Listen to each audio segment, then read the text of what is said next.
오늘도 말씀으로 시작하기를 소망하는 모든 미랄교회 성도 여러분, 주님의 이름으로 환영합니다. 오늘 다 같이 우리에게 주신 말씀 보도록 하겠습니다. 마태복음 10장 1절부터 15절까지의 말씀입니다. 예수께서 12제자를 부르셔서 더러운 귀신을 제어하는 권능을 주시고 그들이 더러운 귀신을 쫓아내고 온갖 질병과 온갖 허약함을 고치게 하셨다.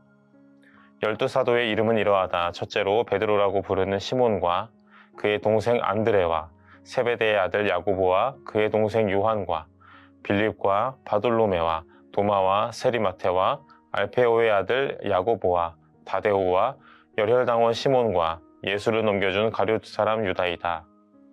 예수께서 이들 12를 내보내실 때에 그들에게 이렇게 명하셨다. 이방 사람의 길로도 가지 말고 또 사마리아 사람의 고을에도 들어가지 말아라. 오히려 길 잃은 양떼인 이스라엘 백성에게로 가거라. 다니면서 하늘나라가 가까이 왔다고 선포하여라. 앓는 사람을 고쳐주며 죽은 사람을 살리며 나병 환자를 깨끗하게 하며 귀신을 쫓아내어라. 거저 받았으니 거저 주어라.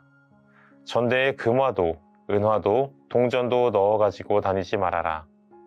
여행용 자루도 속옷 2벌도 신도 지팡이도 지니지 말아라. 일꾼이 자기 먹을 것을 얻는 것은 마땅하다. 아무 고을이나 아무 마을에 들어가든지 거기서 마땅한 사람을 찾아내서 그곳을 떠날 때까지 거기에 머물러 있어라. 너희가 집에 들어갈 때에 평화를 빈다고 인사하여라. 그래서 그 집이 평화를 누리기에 알맞으면 너희가 비는 평화가 그 집에 있게 하고 알맞지 않으면 그 평화가 너희에게 되돌아오게 하여라. 누구든지 너희를 영접하지 않거나 너희의 말을 듣지 않거든 그 집이나 그 고을을 떠날 때에 너희 발에 묻은 먼지를 떨어버려라. 내가 진정으로 너희에게 말한다. 심판날에는 소돔과 고모라 땅이 그 고을보다는 견디기가 쉬울 것이다. 모든 사람들은 태어날 때부터 공통적으로 가지게 되는 것들이 있습니다. 그중 하나가 바로 국적인데요. 이 국적을 가지게 된 사람들은 그 나라에서 정한 의무를 반드시 지켜야만 합니다. 우리 대한민국의 경우 헌법에 국민이 지켜야 할 5대 의무를 명시하고 있습니다. 국민의 5대 의무는 납세, 국방, 교육, 근로, 환경 보전의 의무입니다. 이런 의무가 있기 때문에 한국 국적의 건장한 남성들은 대부분 군에 입대를 하죠. 군에 입대를 하면 세상과 다른 것들이 투성인데요. 그중 하나가 바로 상명하복의 원칙입니다. 위에서 지시한 사항이 있으면 그것에 대한 타당성을 검토하지 않고 그대로 수행을 해야 합니다. 명령이 내려오면 그 명령을 받은 사람들은 반드시 그 일을 해야 합니다. 명령을 받고 권한이 부여되고 그 일을 수행하는 간단한 절차를 거칩니다.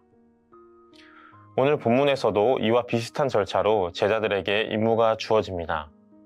주님께서 제자들에게 권능을 주시며 명령하셨습니다. 제자들은 그 명령을 수행할 수 있는 권한과 능력을 받고 그 일을 수행하였습니다. 그 결과 하나님 나라의 복음이 선포되었고 그 복음으로 인하여 교회가 세워지고 하나님 나라가 확장되어져 갔습니다. 오늘 본문 1절을 보면 더러운 귀신을 제어하는 권능을 주시고 라는 표현이 나옵니다. 이 원문에는 호스테 ekballein auta 라고 나와 있는데요. 이 앞에 호스테라는 단어 이후에 부정사가 나오면 마치 공식처럼 그 구문의 의미는 결과 내지는 목적을 말해주게 되어 있습니다.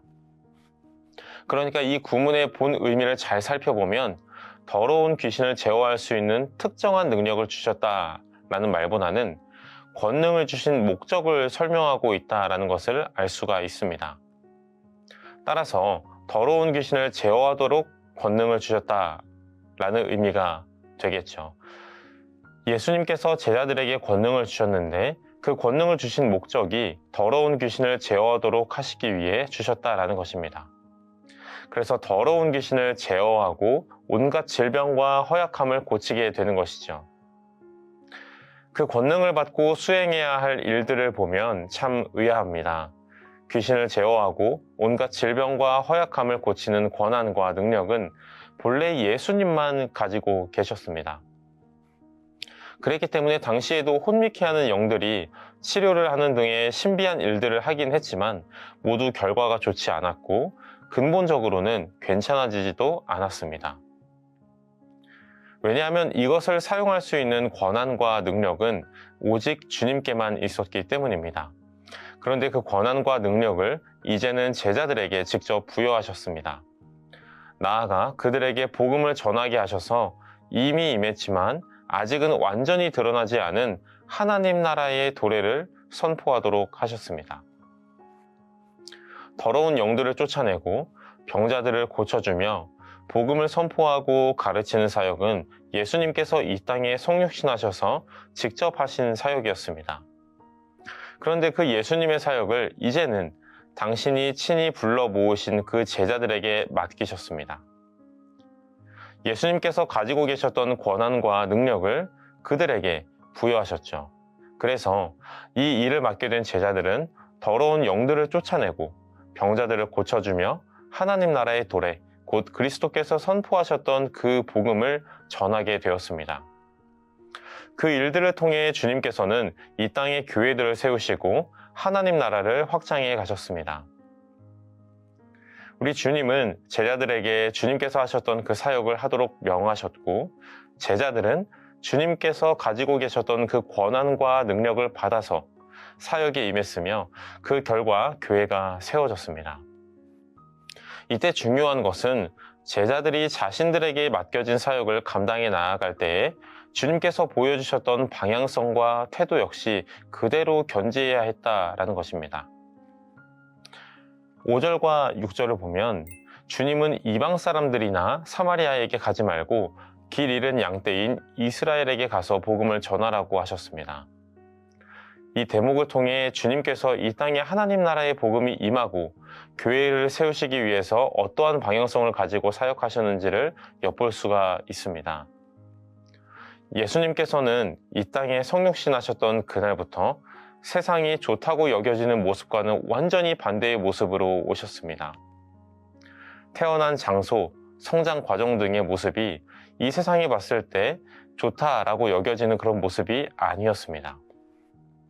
세상이 생각할 때 중요하다고 생각되는 영역에 들어가서 거기에서 승리하시고 우위를 점하는 모습을 보이시지도 않았습니다. 객관적으로 납득이 될 만한 모습으로 중요한 영역에서 힘을 보여주는 방식으로 사역을 하시지 않았습니다. 오히려 정반대였죠. 이러한 방향성을 주님만 견지한 것이 아니라 권능을 부여받은 제자들도 동일하게 하기를 원하셨습니다. 그래서 이방 사람들이나 사마리아에 가는 것이 아니라 그저 길을 잃은 사람들, 병에 걸리고 귀신에 들려서 도움이 필요한 사람들에게 가서 그들을 섬기며 복음을 가르치라고 말씀하시는 것입니다. 하나님 나라의 운동은 그렇게 세상이 생각하는 히어로의 등장이 아니라 철저하게 낮아져서 도움을 갈구하고 있는 약한 자들을 섬기며 복음을 전하는 방식으로 이루어져 왔습니다. 우리 주님께서 그렇게 본을 보이시고 지금까지도 그래 왔습니다. 그래서 주님께서는 제자들에게 세상의 중심으로 가서 그들이 중요하게 생각하는 것이나 욕구를 파악하고 그 영역에서 최고의 위치에 올라 그 영향력을 가지고 복음을 전하도록 하시지 않았습니다. 자기 분야의 최고 권위자가 되어서 주님을 믿으면 자신과 같이 될 수 있다는 세상의 본보기가 되기를 원하지도 않으셨습니다. 복음이 필요한 곳에, 도움이 필요한 곳에 가서 주님께서 주신 것들을 가지고 섬길 것을 명하셨죠. 그런 권능이 그리스도인으로 부름받은 우리에게도 동일하게 부여되었습니다. 제자들이 받았던 명령도 동일합니다. 신비한 능력을 통해 병을 고치고 귀신을 쫓아내는 것이 아니라 주님께서 주신 능력 안에서 복음이 필요하고 도움이 필요한 곳에 우리가 받은 것들을 나누며 복음을 선포하며 나아가야 합니다. 그래서 우리에게 선교는 참 중요한 사역인 것 같습니다. 교회에서 여러 과정을 통해 선정한 날짜와 장소에 따라서 단기 선교를 가고 있는데요. 이것이 참 귀한 일이고 감사한 일인 것 같습니다. 주님께서 명하신 귀한 사역을 감당한다는 점에서 더욱 그렇습니다. 또 다른 측면에서 단기 선교에 참여하지 못하는 분들은 매일 우리 앞에 주어진 삶의 현장이 내가 파송받은 선교지라는 마음으로 약자들을 섬기며 사랑으로 베풀고 복음을 전할 수 있으면 좋겠습니다. 사랑하는 우리 미랄교회 성도 여러분, 우리 주님은 남루한 행색으로 강자들보다는 약자들에게 관심을 가지고 섬기심으로 화려한 수사나 철학이 아니라 그저 하나님 나라의 복음을 선포하심으로 이 땅에서 사역을 하셨습니다. 그리고 우리 역시 그렇게 하시기를 원하고 계십니다. 내가 하는 분야의 일을 잘하고 또 그것을 통해 얻어지는 영향력을 가지고 교회를 건강하게 세워나가기를 원하지 않으십니다. 주님이 파송한 우리의 삶의 현장 속에서 약자를 돕고 나에게 주어진 많은 것들로 주변의 필요를 채워주며 삶으로 입술로 복음을 전하기를 원하십니다. 그렇게 주님께서 원하시는 삶의 내용과 방향대로 하나님 나라를 함께 확장해 나아가는 저와 여러분들 다 되시기를 소망합니다. 기도하겠습니다. 하나님 아버지 참 감사합니다. 우리 하나님 아버지께서 우리를 불러주셔서 우리를 그리스도인으로 불러주셔서 참 감사합니다.